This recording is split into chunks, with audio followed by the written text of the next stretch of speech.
Kalau kita sebut Allah, itu bukan Allah, itu lafaznya. Kalau disebut Allah, itu bukan Allah, itu suaranya Allah. Apa sebabnya?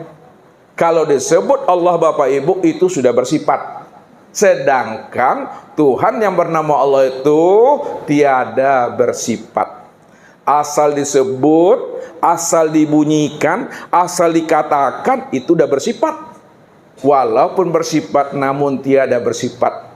Dia bersifat dalam rangka untuk memberikan penjelasan dan pemahaman kepada hambanya yang belum mengenal akan dirinya yang sebenar-benarnya. Kalau sudah sama paham Bapak Ibu bahwa Tuhan itu namanya Allah, tidak perlu lagi disebut dan diungkap, karena kita sudah paham. Tidak pun disebut, tidak pun dibicarakan. Memang Dia yang wujud, memang Dia yang nyata, memang Dia yang tunggal. Itulah yang dikatakan diam di dalam paham, paham di dalam keheningan. Dimaksudkan kalimat itu, nah lihat kesimpulannya ini di ujung-ujungnya.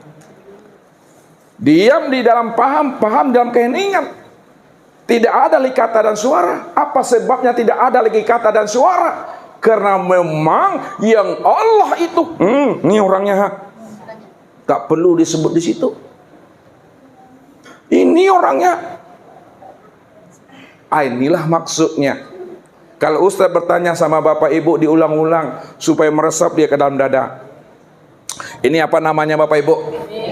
Mik. Mik ini wujud nak? Mik ini nyata nak?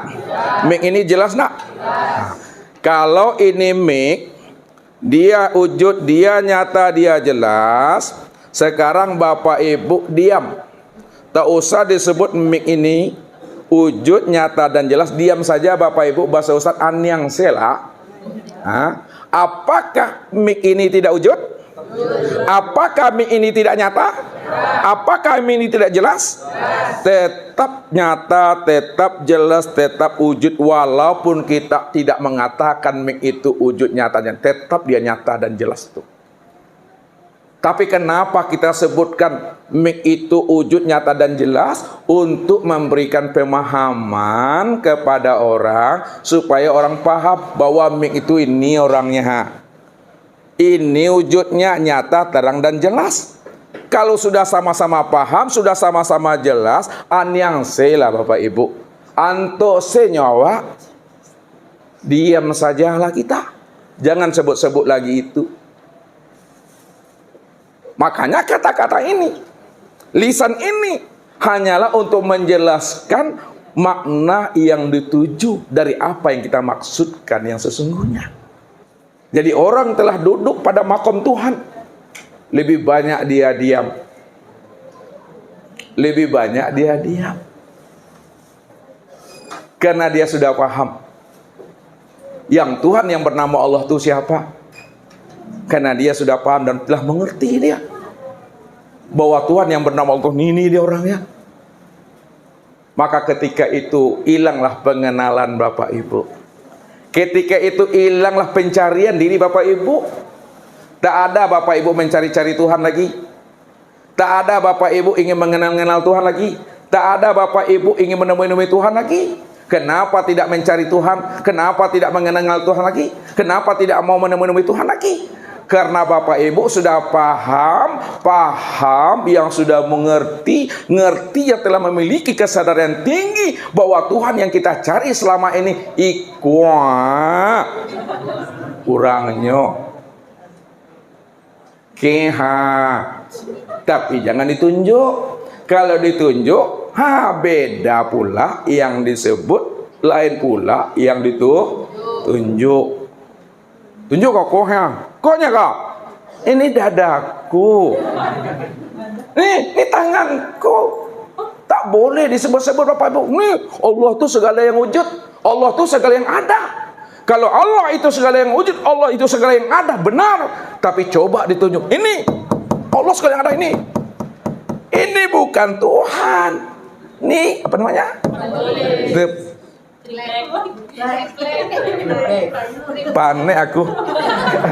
Ini namanya papan tulis. Jangan ditunjuk lagi kalau udah paham. Jangan dicari-cari juga lagi Bapak Ibu. Ini tanganku, ini kakiku, dicari juga tangan lagi Bapak Ibu, dicari juga kaki itu. Bapak Ibu udah pakai baju, dicari-cari juga baju itu lagi.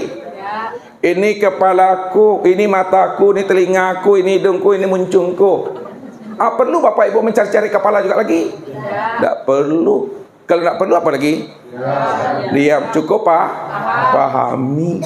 Jadi tak perlu disebut-sebut, tak perlu ditunjuk-tunjuk. Diam, hening, pahami dan sadari sesadar-sadarnya. Ketika itu Bapak Ibu sudah menyaksikan Allah di Sidratul Muntaha. Lihat nih. Nah, ini udah ujung-ujung kaji nih, Sidratul Muntaha.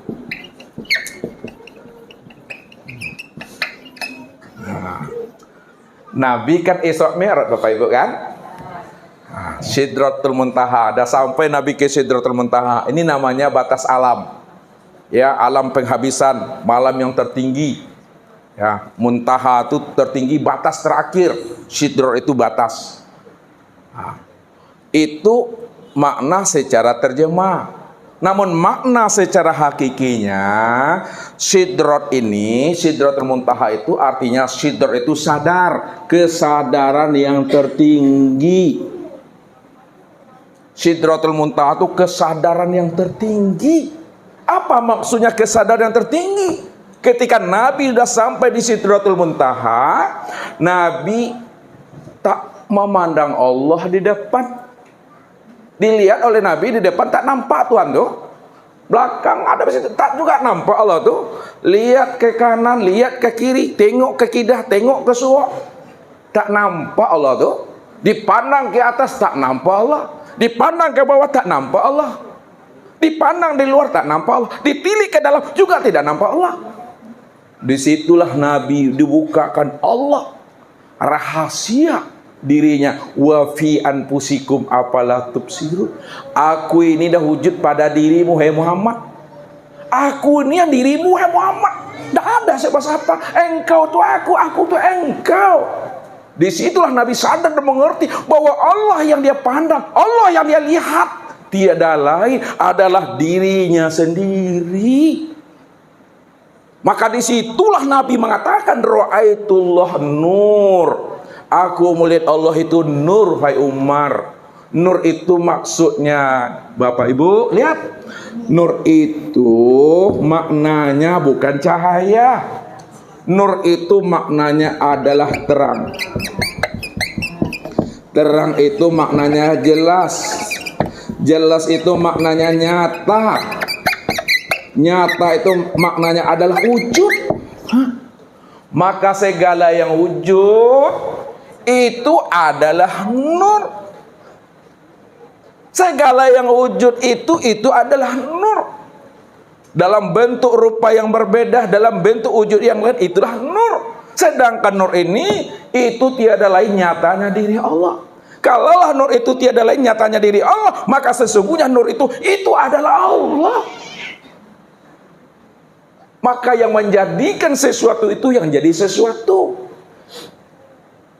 Yang menjadikan alam ini yang jadi alam. Yang menjadikan insan itu yang jadi insan. Yang menjadikan Adam itu yang jadi Adam. Yang menjadikan Muhammad itu yang jadi Muhammad. Itulah bahasa kiasnya, itulah bahasa perumpamaannya. Kalau Bapak Ibu menggunakan bahasa menciptakan dan menjadikan, maka yang menciptakan Adam itu yang jadi Adam. Yang menciptakan insan itu yang jadi insan. Yang menciptakan diri itu yang jadi diri. Siapa yang menciptakan Adam, insan dan diri? Ya Allah. Yang menjadikan itu yang jadi aku. Tidak ada siapa-siapa. Nah, kalau digunakan bahasa hakikat, Adam itu tajaliku. Digunakan bahasa hakikat, insan itu juga tajaliku. Apa kata Allah? Tajali apa arti namanya Bapak Ibu? Percikan kenyataan. Lihat, Adam tu tajaliku. Nih, lihat. Wa khalaqa Adam ka suratihi.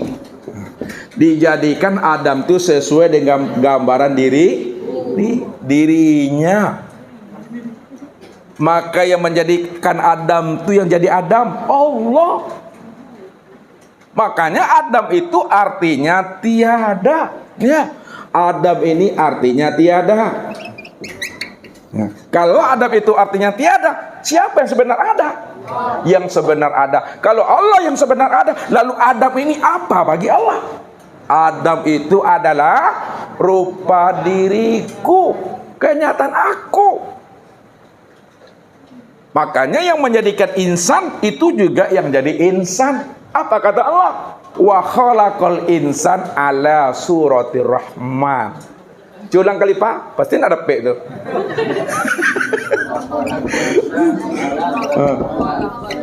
Wa khalaqal insan ala, nggak ada K-nya dong.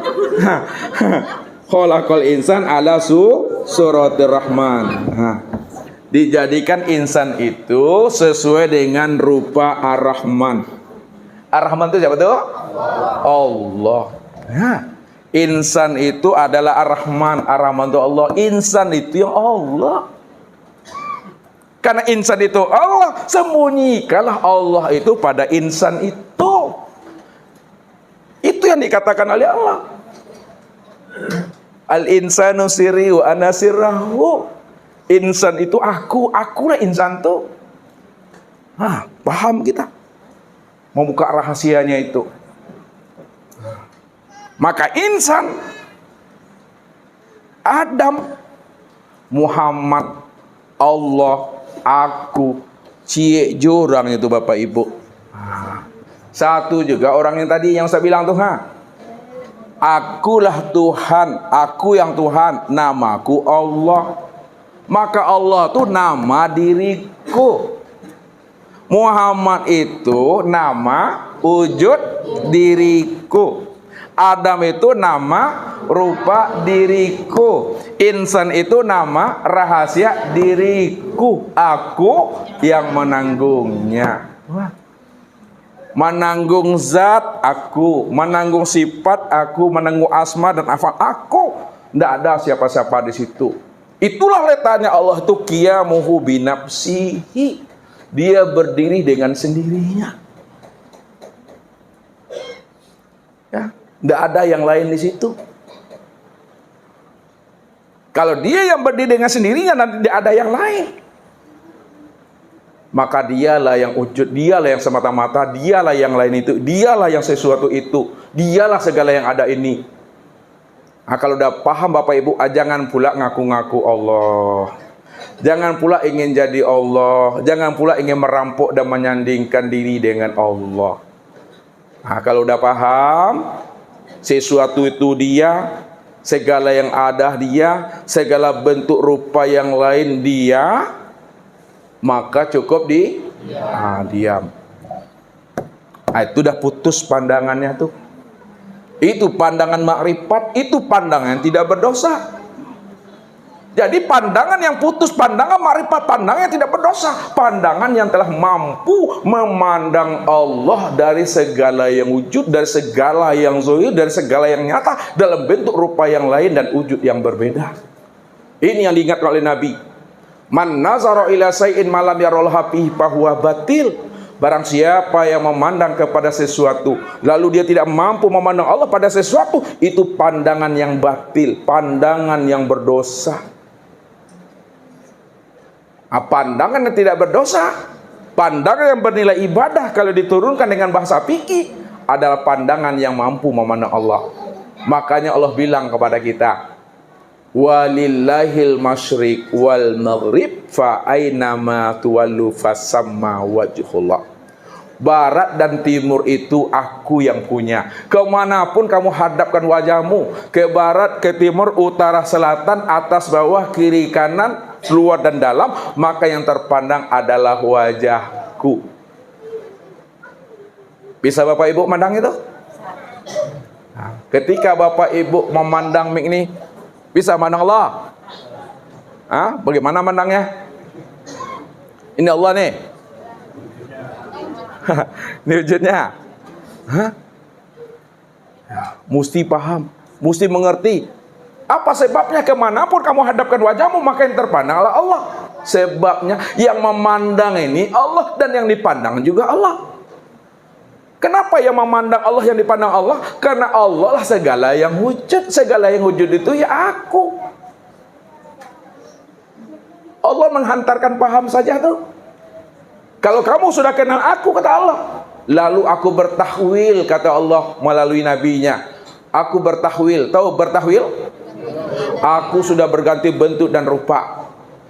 Ketika aku telah bertahwil, berganti bentuk dan rupa, kamu mesti mampu memandang dan mengenali aku, walaupun aku sedang menyamar.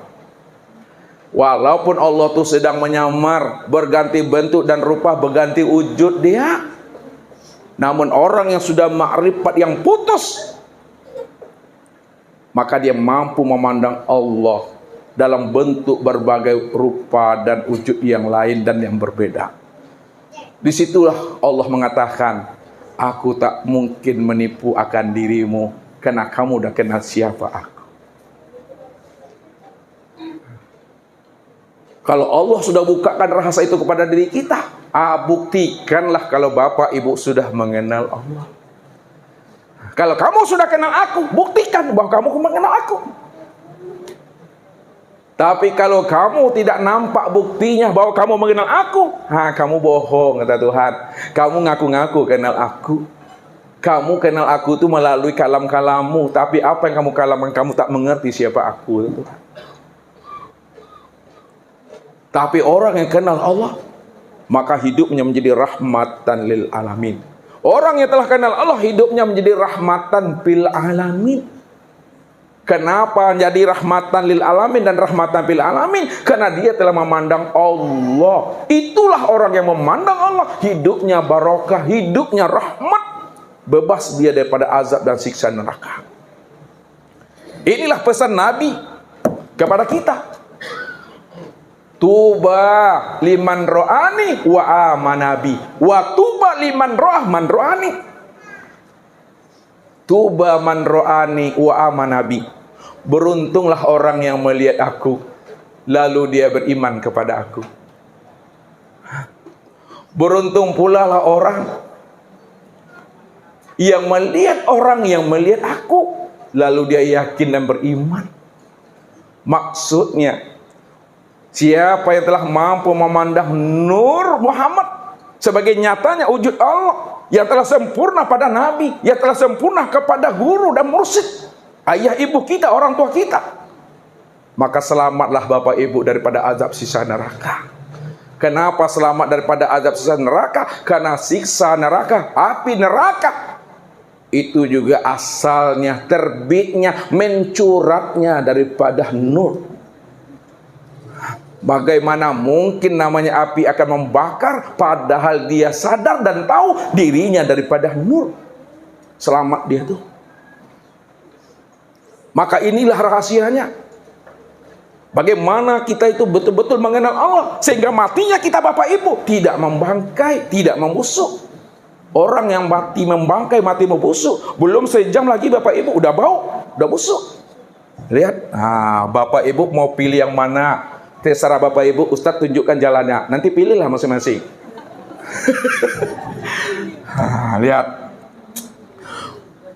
Ya, matinya orang syariat.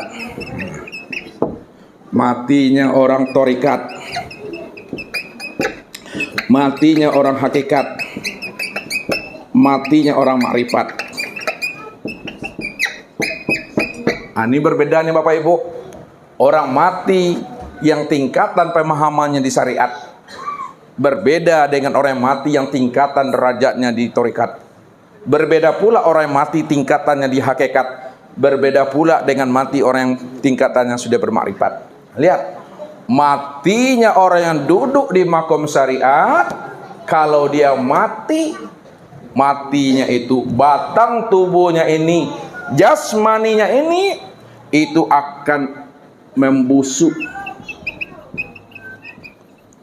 alias hancur, dimakan belatung cacing tanah. Kenapa matinya itu membusuk, membangkai, hancur, dimakan cacing tanah? Karena dia mengatakan, Aku asal aku daripada tanah. Kan Allah yang bilang, khalaqaka min tin, khalaqakum min turab, inna khalaqnal insana min tin. Aku jadikan dirimu dari tanah, aku jadikan dirimu itu dari tanah. Ketika kita berpaham diri kita ini asalnya daripada tanah, maka ketika mati dia pun hancur menjadi tanah. Padahal tanpa disadari dia mengatakan apa? Inna lillahi wa inna ilaihi raji'un. Sesungguhnya asal kita dari Allah dan kembali kepada Allah. Nyatanya tidak ada kembali kepada Allah, jadi tanah. Apa yang diucap dengan kenyataannya tak matching, Bapak Ibu, tak masuk. Nih, makanya orang yang duduk di makom syariat kalau dia mati dia akan membangkai, dia akan membusuk dia. Bagaimana pula orang yang mati pada makom tarikat? Nah, orang yang mati pada makom tarikat dia tidak membusuk, dia tidak dimakan oleh cacing tanah, tapi dia itu mengering. Itu matinya orang duduk di makom tarikat itu mengering badannya. Kering, bukan jadi jenglot. Lihat lagi makomnya. Orang yang duduk di makom hakikat kalau dia mati, tubuhnya tidak hancur, tidak membusuk, tubuhnya tidak mengering, tapi tubuhnya adalah utuh. Jangankan batang tubuhnya hancur dan mengering, kain kapan pun tidak hancur dan tidak rusak, utuh. Apa sebabnya? Karena dia telah mampu mengenali akan hakikat rahasia dirinya. Hakikat rahasia dirinya adalah nur, sedangkan nur itu adalah rahasia diri Tuhan. Maka disitulah Allah mengatakan melalui nabinya, innallaha harrama 'alal ardi ayyakula ajsadal anbiya.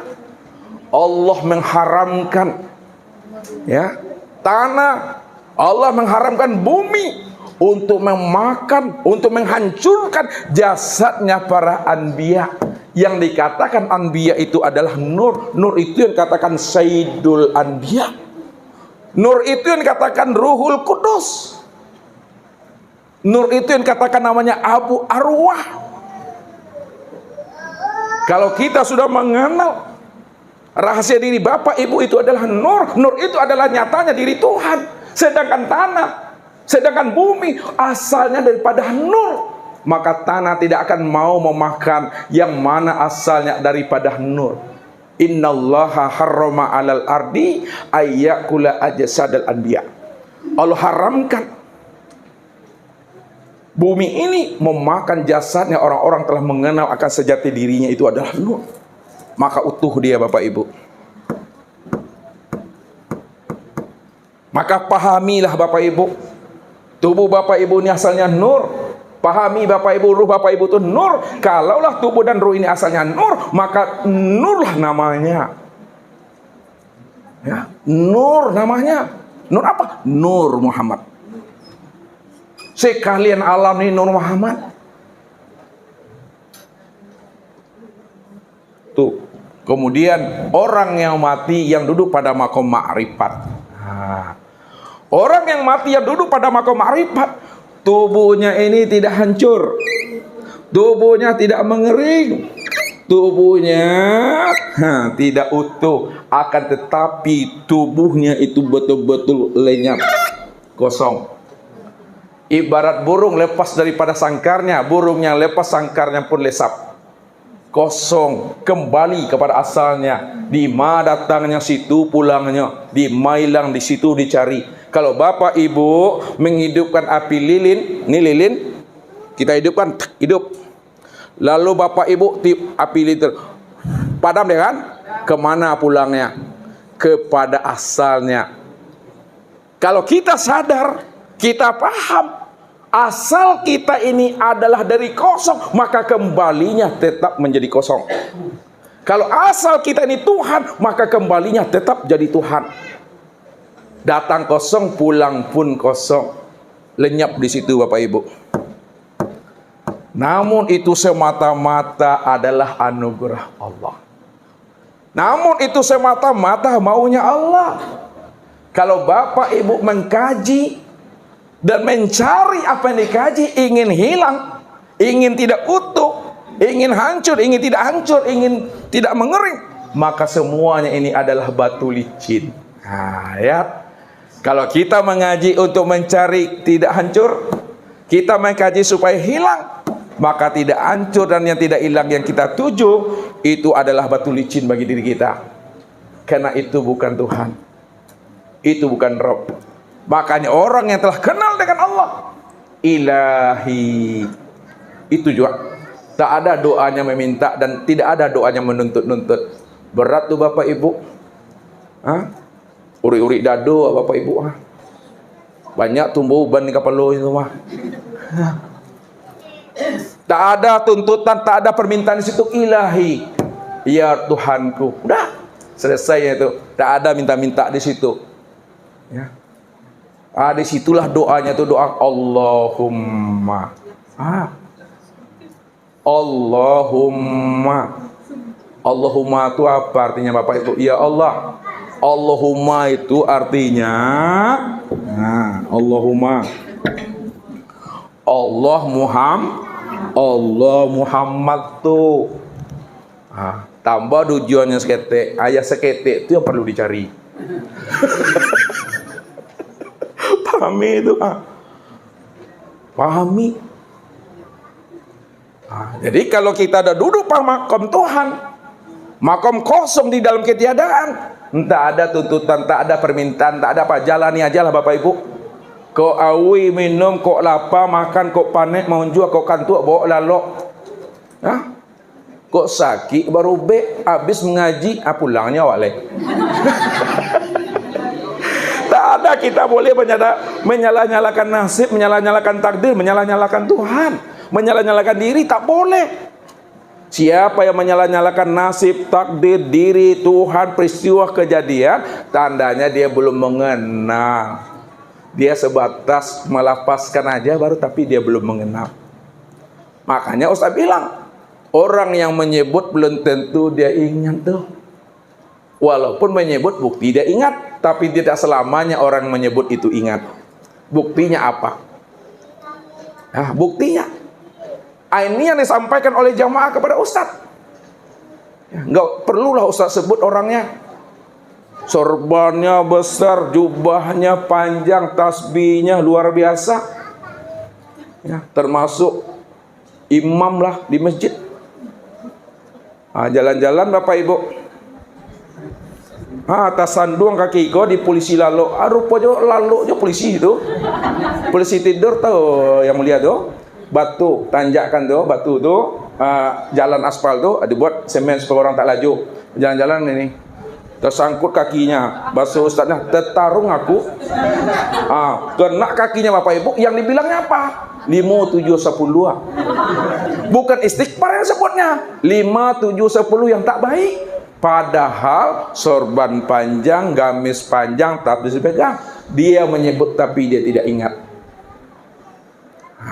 La ilaha illallah, la ilaha illallah, la ilaha illallah.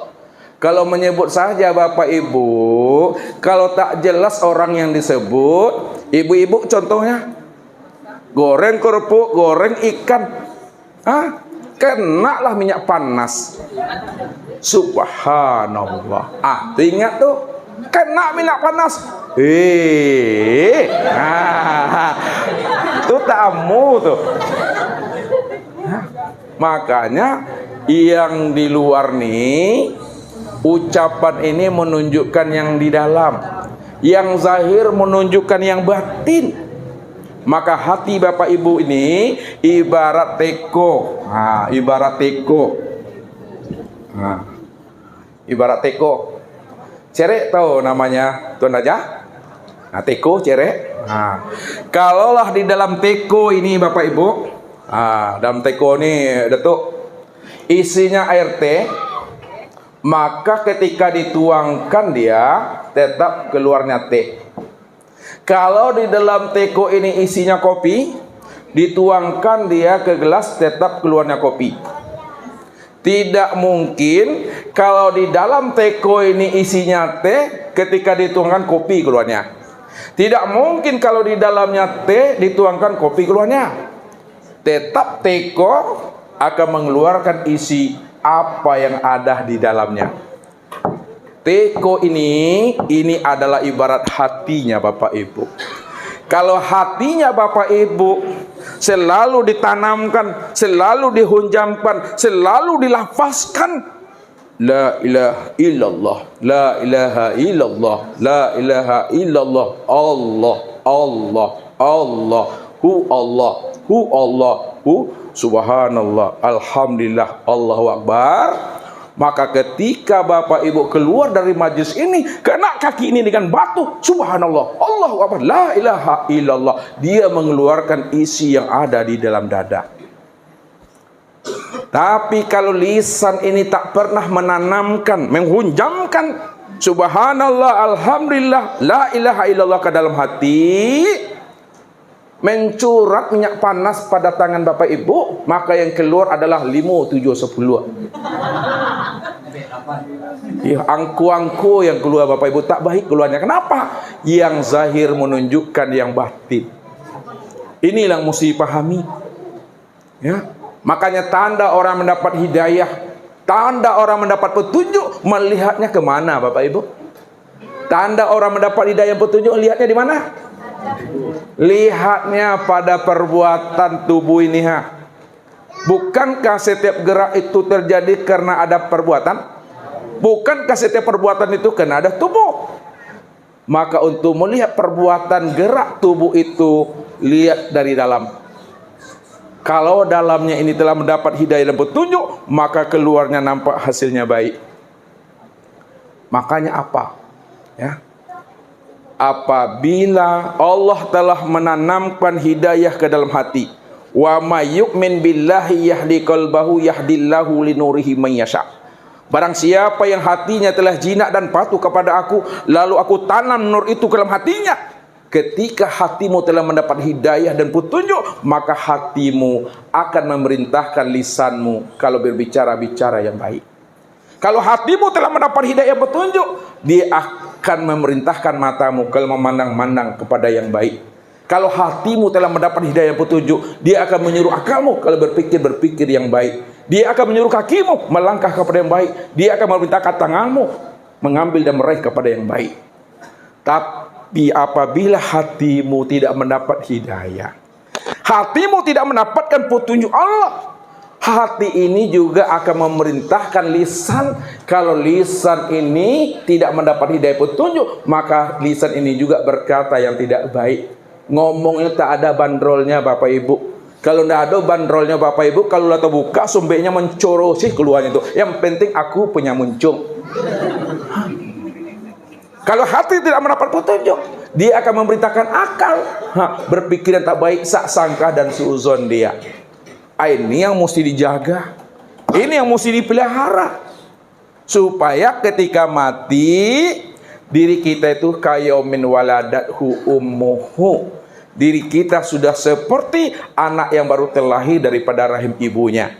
Tubuh ini telah bersih, membersihkan tubuh dengan zikir la ilaha illallah. Hati ini telah bersih, membersihkan hati dengan zikir Allah, Allah. Ruh ini telah bersih, membersihkan ruh itu dengan hu Allah. Sir telah bersih, membersihkan sir itu adalah la maujud bil haqqi illallah. Maka pada saat itulah kembali dia kepada asalnya. Bagaimana awalnya, begitu akhirnya. Bagaimana zahirnya, begitu batinnya. Kalau awalnya Allah, akhirnya juga Allah. Kalau zahirnya Allah, batinnya Allah. Kalau datangnya Allah, kembalinya tetap Allah. Itu maknanya. Hujan telah naik ke langit, siri telah pulang ke gagangnya, pinang telah balik ke tampuknya, pisau telah masuk ke sarangnya, gelombang telah surut ke lautan, diri telah kembali kepada asalnya. Itulah yang Ustaz maksud inna lillahi wa inna ilaihi raji'un. Maka Bapak Ibu malam ini telah kembali namun belum pulang. Itulah maksudnya Bapak Ibu telah kembali tapi belum pulang. Apa maksudnya telah kembali? Bapak Ibu telah kembali mengenal akan hakikat diri yang sejati, yang mana selama ini bertahun-tahun telah hilang. Maka pada malam ini Bapak Ibu telah mampu mencari dan menemui akan hakikat diri sejati yang hilang itu. Tiada lain adalah dirinya semata-mata. Ketika Bapak Ibu telah menemui, maka Bapak Ibu telah kembali, tapi belum pulang. Baru dikatakan pulang apabila telah berpisah ruh daripada ini. Innalillahi wa inna ilaihi raji'un. Maka menemui Allah Bapak Ibu, itulah maksudnya. Bukan menemui Allah seperti Ustadz datang menemui Bapak. Assalamualaikum Allah. Bukan begitu. Pada saat nanti Bapak Ibu meninggal, pada saat Bapak Ibu lepas ruh daripada jasad, apakah oncong-oncong datang menemui Allah itu? Tidak menemui Allah, menghadap kepada Allah. Maksudnya kenali, sadari bahwa diri ini yang dirinya itu sudah kembali, itu sudah menghadap namanya. Kalau kita berpikiran menemui Allah, kita di bumi, Allah di langit, Allah di atas. Tetap kicau di nantarang namanya itu Bapak Ibu. Ini pahami maksudnya nih ha. Ini yang dikatakan namanya aras. Lihat, Allah itu di aras. Apa maksudnya aras tuh? Aras itu adalah sifat. Sifat itu untuk melihat akan kenyataan wujud Allah. Kalaulah sifat itu adalah tempat menyaksikan nyatanya wujud Allah, maka sifat itu yang dikatakan namanya aras. Aras itu untuk menunjukkan kewujudan Allah. Kalaulah aras itu menunjukkan kewujudan Allah, nyatanya Allah, maka aras itu adalah nur. Nur itu yang aras. Nur itulah tempat memandang wujudnya Allah. Kalaulah nur itu aras, maka nur itu sudah menjadi sekalian alam. Maka sekalian alam ini yang aras. Kesempurnaan memandang aras pada nur, pandang pada diri. Diri Bapak Ibu inilah yang namanya aras. Inilah yang aras, tempat memandang nyatanya wujud Allah. Itulah Bapak Ibu. Kalau tamat kaji, tak ada lagi yang mau dikacau, yang mau dikisai, yang mau dibahas. La sautun wala harfun. Pane aku. Mari kita bertanya jawab. Billahi taufiq wal hidayah. Wassalamualaikum warahmatullahi